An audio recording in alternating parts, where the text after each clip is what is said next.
contempt of court belum diatur. Pasal 335 KUHP, 207 KUHP, 217 KUHP, itu pasal biasa.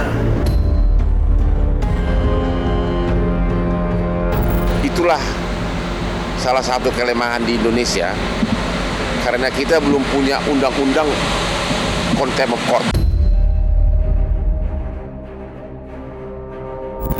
Bicara tentang contempt of court, memang ini kita kenal ini. Dalam dunia peradilan dimanapun, baik di luar negeri maupun di Indonesia, dikenal contempt of court. Tapi nggak ada dalam undang-undangnya. Jadi sekarang ini hanya bisa kita rasakan, kita pahami.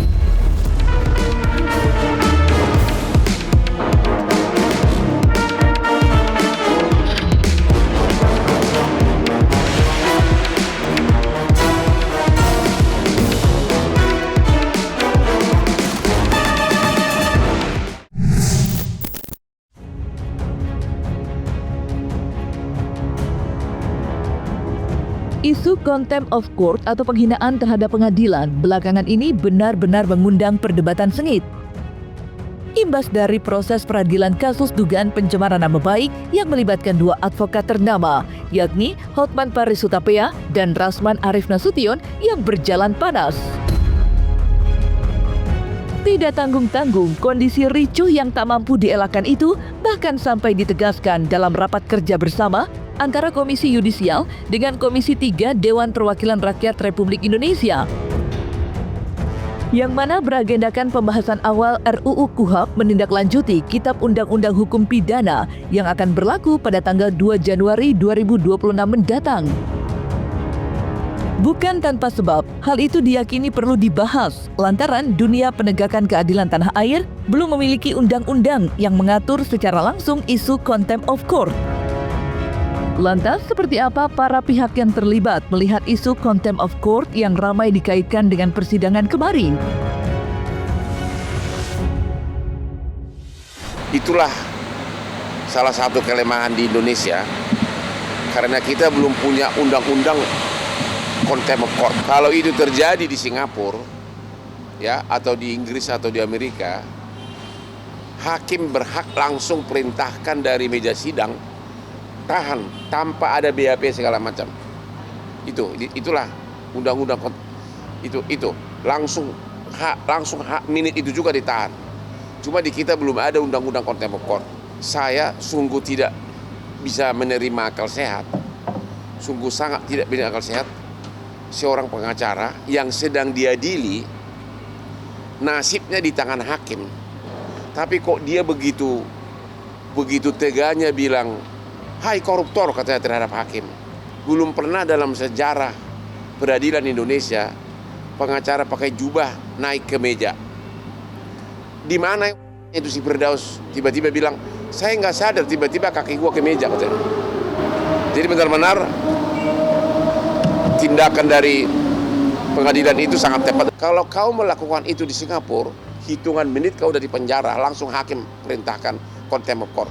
Teman-teman semua, para lawyer seluruh Indonesia, marilah kita bersatu. Jangan terpecah belah sehingga menjadi ruang bagi orang lain untuk mengganggu kita. Kami yang saat ini berada di satu titik dilaporkan oleh Mahkamah Agung. Pak Ketua Umum, mohon saya, surati Mabes Polri, Ibu Elida Neti, info ke Bang Otto, surati Mabes Polri walaupun beliau non aktif siapa pengurusnya. Pradi Bersatu akan menyurati bahwa Undang-Undang Contempt of Court belum diatur. Pasal 335 KUHP, 207 KUHP, 217 KUHP, itu pasal biasa, bukan bukan mengatur secara spesifik tentang contempt of court. Jadi kalau orang hukum dia melaporkan dengan cara yang tidak sesuai dengan prosedur hukum, itu artinya dengan orang-orang yang disamakan kedudukannya, orang yang tidak paham dengan hukum. Poin yang kedua, seperti disampaikan Rahmat, Bagaimana ceritanya hakim melaporkan kami, terus mereka yang akan menyidangkan kami, maka 1000% kami akan dihukum.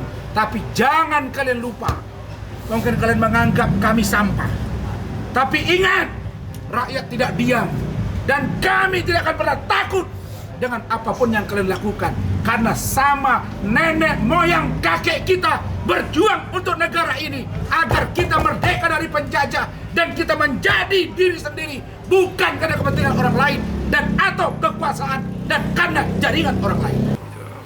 Bahwa sebenarnya contempt of court itu maksudnya adalah penghinaan kepada pengadilan. Ya. Beda dengan kode etik, ya. Kalau kode etik adalah pelanggaran kode etik advokat bagi advokat. Bagi hakim, pelanggaran kode etik hakim. Bagi jaksa, pelanggaran kode etik jaksa, ya gitu. Nah, oleh karena itu dalam kasus seperti itu, kalau saya bicara tentang secara umumnya, bahwa tindakan orang yang menghina pengadilan itu sangat-sangat tidak dapat dibenarkan. Ada orang naik ke atas meja, itu tadi saya lihat, pakai toga menginjak-injak meja. Terus terang aja, saya sebagai advokat ya merasa prihatin sekali nih, karena perbuatan itu sangat-sangat tidak bisa dibenarkan. Ya, selain pertama, dia itu kan tidak sesuai dengan profesi advokat itu sendiri. Karena profesi advokat itu adalah profesi yang terhormat, yang nobel. Sering dikatakan istilah officium nobile. Itu profesi yang terhormat. Nah, kehormatan itu tidak mungkin kita dapat dari orang lain kecuali kita sendiri menunjukkan kehormatan itu sendiri. Jadi, kalau seorang advokat melakukan suatu tindakan yang tidak menghormati profesinya, maka ini betul-betul sangat merugikan profesi itu sendiri. Mencemarkan nama baik profesi, mencemarkan nama baik kehormatan profesi itu sendiri. Jadi ini betul-betul tidak boleh terjadi. Nah, kedua, tindakan itu, saya lihat itu adalah merupakan satu tindakan yang merupakan penghinaan kepada pengadilan. Karena merugikan profesi advokat, merugikan kewibawaan pengadilan, dan tentu juga merugikan para pencari keadilan.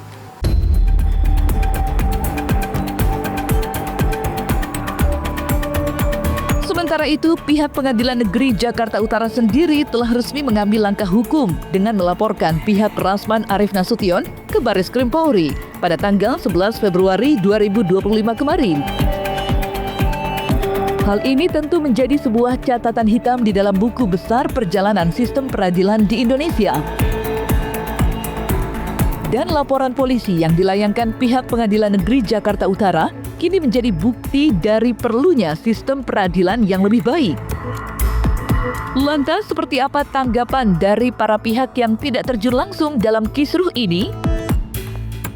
Serta sudah tepatkah pula langkah hukum yang kini ditempuh pihak Pengadilan Jakarta Utara? Sudah seperti yang Bapak-Bapak lihat sendiri bahwa keberadaan saya ada di Baris Krim. Jadi atas nama lembaga, atas kejadian pada hari Kamis tanggal 6 Februari kemarin, menuai pro dan kontra, ya. Namun demikian, sikap dari lembaga kami sudah melaporkan kejadian tersebut, ya, sudah kita laporkan. Yang dilaporkan adalah Dr. Haji Rasman Arief Nasution, ya, dan kawan-kawan tentunya. Ya, betul, jelas kegaduhan yang terjadi dalam ruang sidang, baik yang selama diskoros maupun selama persidangan berjalan. Pasal yang saya laporkan ada 3, yaitu 335 KUHP, 207 KUHP, dan 217 KUHP. Ya, bukan instruksi, ini sudah perintah. Ya, perintah Mahkamah Agung sendiri. Jadi atas kejadian itu kami juga nggak diam. Kami kan punya bapak, punya pengadilan tinggi, kita ke pengadilan tinggi, kita ke Mahkamah Agung. Kita seperti itu. Ini atas nama lembaga. Jadi ada perintah seperti itu. Ya, laporannya sudah bahwa ini ya sudah ada LP-nya atas nama lembaga sudah kita laporkan. Ya. Pak, ke kamera apa dikit? Dikit Pak, boleh Pak. Kiri Pak, kiri Pak. Tahan dikit Pak, tahan Pak. Sini Pak. Pak, kiri Pak. kami mendukung dan mengapresiasi karena di sini adalah ada dua kepentingan bahkan lebih. Satu, penyelamatan dunia advokat itu sendiri dan penyelamatan dunia peradilan. Jadi wajah pengadilan, wajah dunia advokat itu tidak dicemari dengan tindakan-tindakan seperti ini lagi ke depan. Jadi ini sudah juga kami apresiasi, ini bagian dari juga efek jerah. Jadi bagi advokat muda yang melihat ini akan mengetahui bahwa ternyata di dalam beracara kita di pengadilan, terus dalam mendampingi saksi, klien, tersangka di kepolisian, di kejaksaan, di lembaga pengadilan, itu punya aturan, punya kode etik yang kita harus hargai. Dan kalau kita sudah masuk pada pendampingan di kepolisian, kita harus ikuti aturan di lembaga tersebut. Demikian pun di lembaga pengadilan. Dalam persidangan, hakimlah yang mengatur ritme daripada proses persidangan. Kalau kita keberatan, ajukan keberatan. Tapi bukan dengan suatu tindakan yang sampai naik meja, sampai pukul-pukul, sampai teriak-teriak. Kan itu hal yang bikin memalukan. Saya sendiri sebagai advokat, yang sampai saat ini masih sebagai advokat, ikut malu. Pengadilan Negeri Jakarta Utara kemudian melalui ketuanya kemudian melaporkan Rasman DKK ke Barreskrim Mabes Polri. Itu adalah langkah yang seharusnya dan sudah tepat. Kalau tidak dilaporkan malah berbahaya. Ini akan menjadi kondisi di mana akan menjadi contoh di kemudian hari, contoh buruk di kemudian hari yang kemudian bisa ditiru oleh pengacara lain atau siapapun juga yang kemudian bisa meniru ini kan. Jadi langkah PN Utara kemudian melaporkan Rasman DKK sudah tepat supaya nanti ada hukuman terhadap mereka. Karena yang mereka lakukan sebenarnya adalah pelecehan terhadap pengadilan, pelecehan terhadap profesi hakim, pelecehan juga terhadap profesi pengacara, pelecehan juga mungkin terhadap profesi jaksa yang sedang melakukan tuntutan atau dakwaan ya, atau proses hukum yang sedang berjalan dalam persidangan. Jadi sudah tepatlah yang dilaporkan oleh PN Utara ke Barreskrim dengan tujuan memang ini harus diproses, dan ini prosesnya bukan tiba-tiba mati, enggak, ini diproses hukum sampai selesai, sampai ada persidangan dan sampai ada hukumannya. Ini kan akhirnya yang dilaporkan adalah gerombolan pengacara yang memang nggak pakai adab, kan begitu kan yang dilaporkan. Jadi kita nggak tahu siapa-siapanya, tapi memang kemudian ini mengarah kepada mereka yang bikin gaduh di persidangan, mereka yang melakukan contempt of court, pelecehan di persidangan, pelecehan di pengadilan, kemudian mereka juga yang menghina hakim gitu. Jadi kalau kita lihat dari gambar apa yang terjadi pada saat terjadi kericuan di sidang yang lalu kemarin itu memang ada penghinaan terhadap hakim juga ada. Hakim dibilang koruptor lah, apalah kan begitu. Itu sudah termasuk penghinaan terhadap hakim, penghinaan terhadap penguasa yang berwenang. Jadi itu ada pidananya.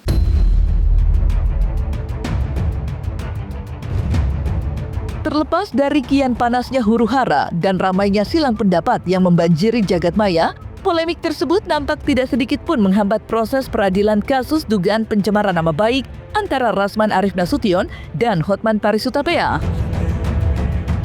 Pasalnya, ketika ditemui di Barreskrim Polri kemarin, Humas Pengadilan Negeri Jakarta Utara menegaskan jika agenda pengadilan akan tetap dijalankan seperti sedia kala.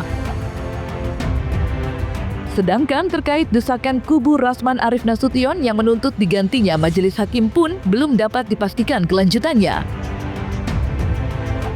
Sementara pihak Hotman Paris Hutapea pun mengaku telah siap menghadapi sidang lanjutan yang dijadwalkan akan jatuh pada tanggal 20 Februari 2025 mendatang. Enggak, kita tetap sesuai jadwal, kita agendakan pemeriksaan perkara atas nama Pak Rasman dengan Iklima tetap hari Kamis tanggal 20. Lanjut pemeriksaannya. Ganti hakim kan itu permohonan dari terdakwa, silahkan aja. Ada nggak alasan untuk mengganti hakimnya seperti itu? Kan seperti itu, ya. Jadi kami juga tidak bisa menentukan harus diganti tidaknya, ya. Masih tetap berjalan. Ya tetap persidangan jalan, ya, karena SK basnya si Firdaus kan belum dibatalkan oleh Mahkamah Agung, dia sudah loncat ke organisasi pengacara lain, sangat menyedihkan, ya. Tapi nanti tanggal 20 kita lihat apakah dia masih ngotot untuk sidang terbuka, apakah dia akan marah-marah lagi. Kalau marah-marah lagi, harusnya polisi bisa langsung menahan karena itu sudah ibarat OTT itu loh. Kenapa? Mungkin orang bertanya, kenapa Hotman sangat tenang? Begini loh, saya itu punya klien mendunia.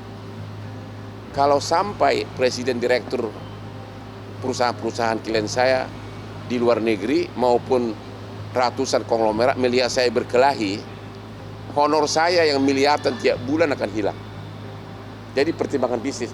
Bukannya gua takut sama si botak itu, orang dia cuma bisanya berantem mulu kayak mak-mak, ya. Dia persis berantem mulu kayak nenek dia di kampung sana di Padang Sidempuan. Itu makanya gue tenang. Jadi kenapa tenang banget? Yang kedua saya tenang, saya udah biasa menghadapi perkara kayak gini. Saya udah 38 tahun jadi pengacara. Ya sudah, kami akan hadapi. Dan jangan lupa ya, kami tetap pada pendirian hakim diganti. Itu jelas ya? Ya, betul. Harus. Dan harus live. Di luar itu harus juga terbuka. Tidak boleh tertutup. Tidak ada di situ video porno. Kami hanya mau buktikan benar tidak iklim hakim mengaku ke saya pelecehan. Benar tidak ada chattingan Hotman. Ingat ya, kok hakimnya sempit cara berpikirnya.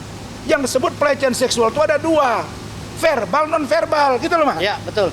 Masa sih Anda tidak mengerti? Verbal, non verbal apa? Ya. Jadi ini bukan anak di bawah umur. Dia yang memulai, dia yang mau mengatakan akan membuka aibnya Hotman karena chattingannya berbau asusila. Karena itu makanya hakim demi hukum harus sidang tertutup. Karena kalau memang materi kesaksian saksi itu kaitannya dengan asusila, menurut undang-undang KUHP harus tertutup. Jadi hanya itu doang dia, kenapa dia harus takut itu. Ini adalah kewenangan hakim. Jadi hakim yang berwenang menentukan ini sidang terbuka atau sidang tertutup.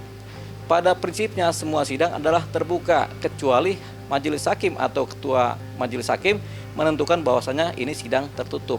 Kewenangan menentukan sidang terbuka dan sidang tertutup hanya ada dipegang oleh ketua majelis hakim berdasarkan pertimbangan yang mereka punya dan berdasarkan masukan-masukan dari baik pihak pengacara, pihak korban maupun baik dari pihak jaksa. Tapi hakim yang punya wewenang. Ketika hakim sudah bilang ini sidang harus tertutup, ya tertutuplah sidang. Kita bisa memohon supaya terbuka, tapi hakim bilang tertutup, ya tertutuplah sidang. Kita harus patuh dan hormat terhadap apa yang sudah diputuskan hakim selama proses sidang.